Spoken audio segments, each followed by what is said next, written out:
पुणे शहर हे शहर व्हायला नानासाहेब पेशव्यांच्या काळात सुरुवात झाली. पण शहराचा इतिहास मूळ 8व्या शतकापर्यंत मागे जातो.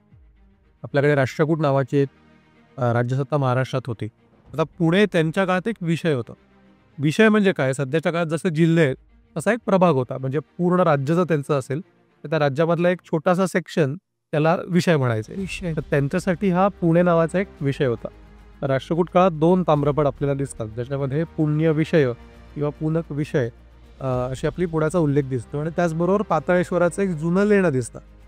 पुण्याची रचना तेव्हा कशी असेल? सध्याचा कसबा पेठेचा जो भाग असेल, त्या भागापुरती साधारण ती मर्यादित रचना असणार. तर साधारण जवळजवळ अगदी शिवाजी महाराज येईपर्यंत, पुण्यात राहीपर्यंत पुणे, कसबा पेठ, शनिवार पेठ या 2-4 पेठा सोडल्या तर त्यांच्या पलीकडे पुण्याचा विस्तार झालेला होता.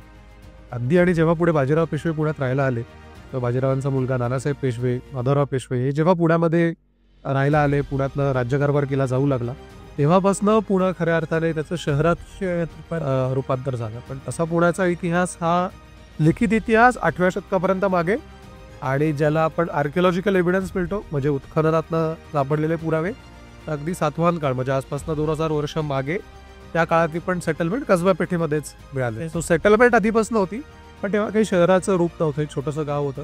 हळूहळू शहराचं रूप शिवाजी महाराज तर कसबा पेठेतच लाल महाल कंजा, आणि मग बाजीरावांनी शनिवारवाडा बांधला, आणि मग तिथनं शहर चालू झालेलं आपल्याला दिसतं.